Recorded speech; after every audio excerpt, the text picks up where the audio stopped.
because I'm a boomer. Hey, everybody. At least you didn't hear me mess everything up. How is everyone doing? Welcome to the show. Another great episode. I'm starting to think that because of the video schedule that I'm wanting to keep and how hard it is actually to make a video. Yeah, I hear myself. Okay. Just making sure. Sorry. My headphones are having issues. Just technical issue after technical issue. And I had a stream a couple of days ago that did not go well. I think it's because I had my editing software up. That was a rookie mistake. I won't make that one again. But how is everyone? Hi, everyone. It's the cricket camera. That's what happens when you're a ghetto streamer. How is everyone doing? I hope everyone's having a blessed evening. I hope these stories cheer you up. Found another batch of positive stories. Little programming note for anyone who may sneak in here. Initially I want to do this Monday through Friday, but I'm looking at a Monday, Wednesday, Friday schedule. From now on, I'm gonna put that in my about and any other place I need to put it on YouTube. And do these 3 days a week and maybe a musical based stream on the weekend, because I have a lot of content I want to make and I really want to focus on that. But I definitely love doing these streams as I move my way out of the mic. And I'm going to move this to my first story. These are really awesome stories, as usual. Really put a smile on your face. Actually, turn settings because this one has a video with it. Just another positive story. That's the whole point of the show. Good news, positive news. So let's get into our first story. Sorry about that. A nurse plays a violin for coronavirus patient to inspire faith, hope, and love. Violinist and nurse. Must be a very intelligent young lady. A nurse at El Pino Hospital in Santiago has been playing the violin for patients in a critical care unit in midst of the coronavirus pandemic. That's very sweet of her. Twice a week at 6 p.m., 26-year-old Damara Silva returns to the ward to play a mix of popular Latin songs, bringing joy to patients in critical care. As soon as I walk in, the patients brighten. They seem happier, they smile and applaud, she told Reuters. Silva's goal, she says, is to give a little bit of love, faith, and hope for my violin. Every time I do it from my heart. That's a beautiful story. This is just a cool story. Let's watch this video. I actually did not watch this video. Let's turn this up. Oh, wow. She's really good. And I don't want to steal from Rupley or anyone else. I just want to play this real quick. Hopefully I don't get the stream knocked down. Adjust my mask.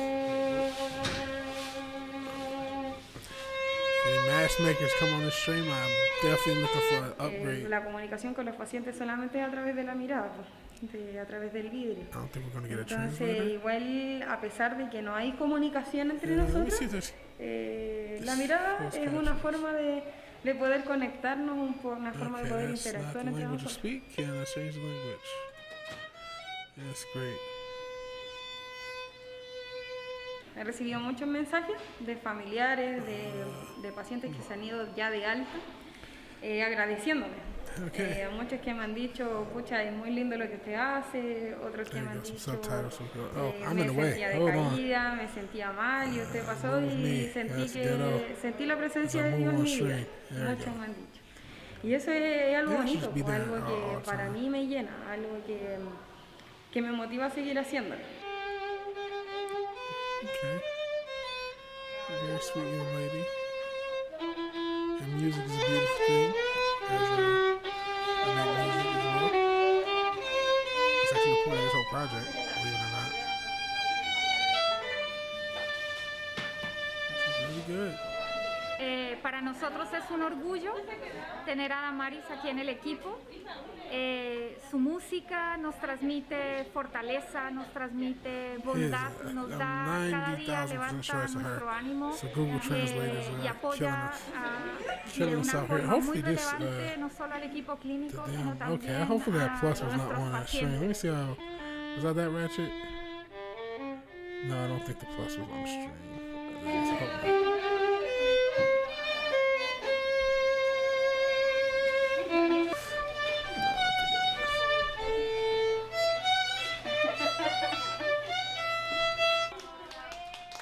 Okay, she's a pretty talented violinist.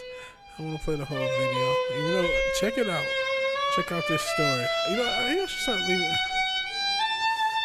I don't know if I should start leaving the links below or not. I don't know if I should start leaving the links or not because I don't know if YouTube likes that. But that's a great story in Santiago, Chile. Shout out to Damaris Silva, bringing a patient some joy in a very tough time. It's a beautiful story. Who doesn't love dogs? I have a dog that hates me because I've been doing so much work, and so I have to kind of lock him out because he'll like hit things and like for his own sake he'll like hurt himself, and I'm like, oh my god, he's a sweetheart though. But this dog saved sleeping neighbors from a house fire. Tennessee authorities said a rescue dog became the hero on 4th of July. Oh wow, happy Independence Day for them. They were able to survive. Here on the 4th of July by alerting her owner to a fire next door. Aww. Jeff LeCate says 3-year-old rescue dog Ro, I think that's how you pronounce it, was barking frantically and unusually at his front door just before 10:45 p.m.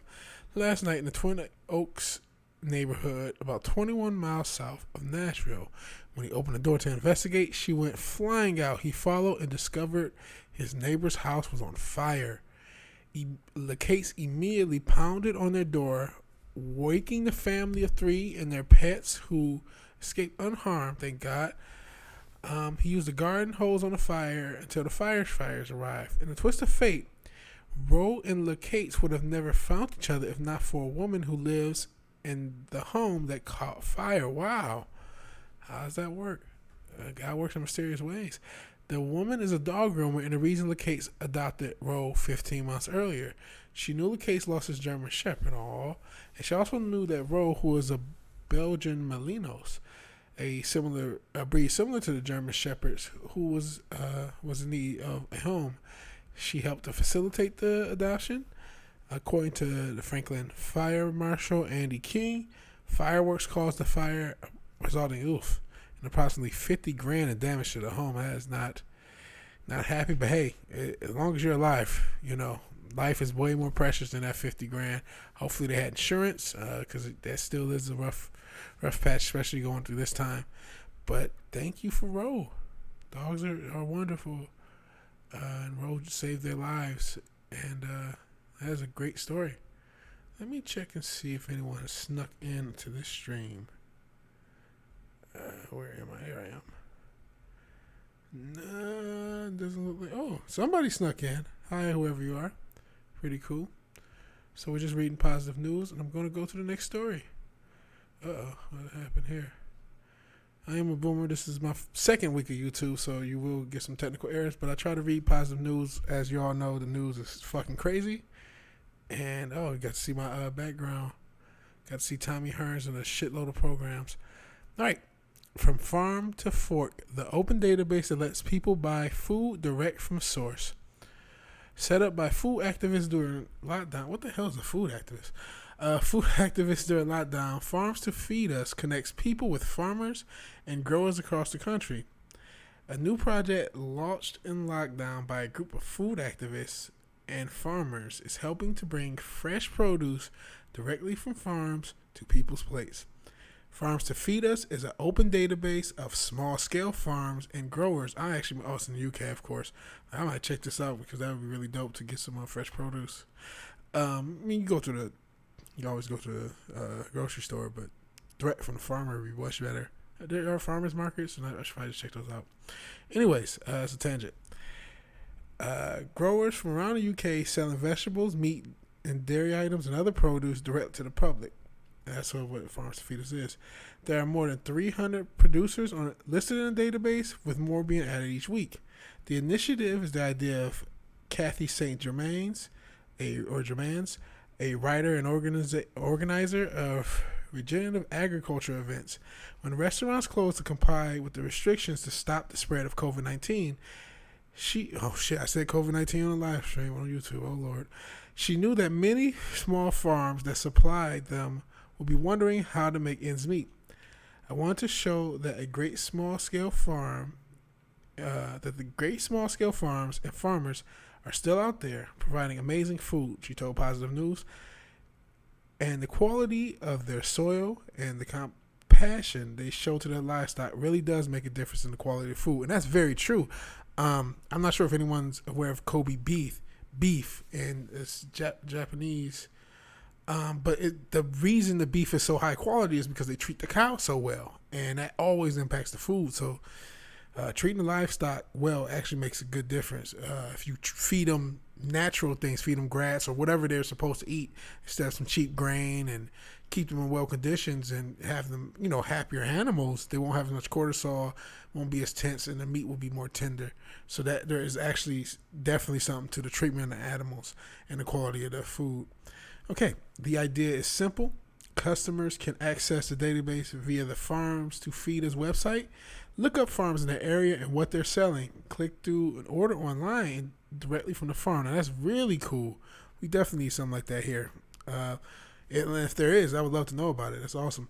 Although the initiative was set up in response to the COVID-19 crisis, St. Germain's hopes it will last beyond the pandemic and become a permanent service for people to buy directly from farmers and growers. And yeah, it sounds like a great idea. In a way, the crisis has highlighted some of the issues that were already not right with our food system. And she's definitely right about that. St. Germain said people are getting real insight into what goes into creating our food. This is awesome. This is why I love doing this podcast, even if no one shows up. There's just so many great stories. Some of this stuff, I actually did a podcast on this. This is also a great story. And actually, since I finally got my Insta scam, I may actually look into this. But these are ancillary stories that Positive News sometimes have, like extra stories. But I just want to highlight this real quick before I go on to the next one. This Artist Support Pledge is basically a program where artists, it says in the article, but I guess I'll read the main paragraph. It's basically you post your work on Instagram for no more than $200, and when you reach $1,000 of sales, you have to buy another artist's work. So this process has made a lot of artists who otherwise were doing, living basically paycheck to paycheck, living basically, painting to painting. They're doing better now than they were before, and that's like, wow, you've basically like the impact of this can be pretty grand when you talk about the art world, opening up art to the people, which is what art, people talk about art and high art and get those kind of confused. I actually just saw a video on that and I'm like, this person nailed it because I was looking at creative anxiety. But art has become so pretentious that if you actually like art for its own sake, it's like incredibly expensive. One of the main reasons it is expensive is the gallery fees. That's what this artist has kind of come upon. So now these artists are now selling, cheaper pieces, but these cheaper pieces are making them more money because they're able to sell more of them, and more that now this art from these great artists is more accessible to the people. So I'm more than likely, personally, maybe I should use that for the back wall that you can see is bare, but I more than likely will actually get into this Artist Support Pledge. I have a prior episode, if you look through, where I talk about this story, and it's a really cool thing. So again, I'll go through these stories real quick. I'm streaming 14 minutes. I got one more story. Yeah, I can go through these real quick. I try to keep it about a half an hour. This is usually a short stream. Okay. Initiatives to connect people and producers. Local electricity bill, and actually that feeds into the next story. But a bill. I thought when they said local electricity bill, I just thought they were talking about the electricity bill. A bill that will allow community-scale renewable energy generators to sell power directly to local people in the UK. This Positive.News is a UK-based publication or blog, I guess.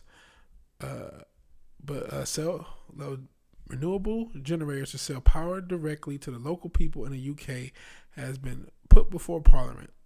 The local electricity bill has been drafted by Power for People. That's a funny name, Power to the People. Not funny, I guess, it's just ironic in a way. And NGO, which those are never that good, campaigning for clean energy that benefits the local communities. That's a good cause, though. If made law, it would give community-scale renewable energy projects a boost by forcing the energy regulation, OLGEM, to ensure that the setup costs of selling power directly to the people or proportionate to the size of their business. There's a remarkable amount of potential for more community-scale renewable energy in the UK, but we are way off what we could have, says Steve Shaw of Power for People. This has got legs and is already being taken seriously. The aim is to build up more public support that will lead to more parliamentary support. There will, out of all dates, there will be a second reading of the bill on the most infamous date you could possibly have. Am I streaming? Yeah, I am. I think, as I refresh to make sure. Yeah, I think that's just how I look as I talk. So, even though that's a positive news story, because this is dealing with legislation and doing a lot of other content I do, you get into that legislation is usually not the, just backing legislation blindly is never a good idea. So I don't know enough about this legislation. Just reading a story about it, that could be a puff piece. It could be, some poison pills in it.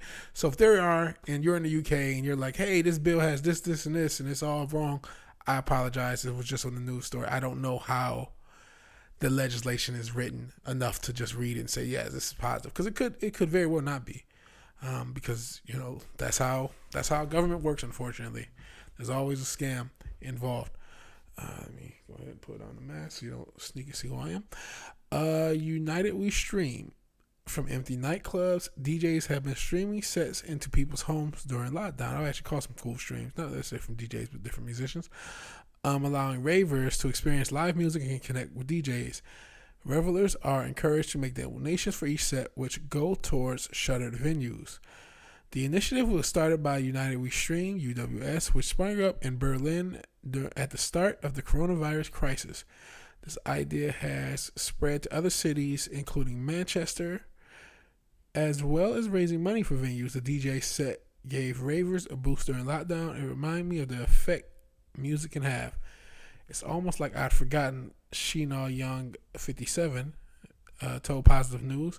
I felt connected after feeling scattered. Read more here. So there's more to that story. Maybe if you don't know, but I am a musician. Let me just show a bit of the studio. I can show the keyboards. I'm not going to show the mess. There's one. And it's like, oh, there we go. Oh, I can show you my RD8. Since it just fell on it. There's my RD8. There's the other keyboard I was going to show. You see a monitor. I'm going to show a little bit of equipment. I don't want to show so much of my mess. But yeah, there's behind Matrix 100 if I can get to it. Yeah. So yeah, I do music. And that one, it cost me like $200 like years and years ago. Almost sold it.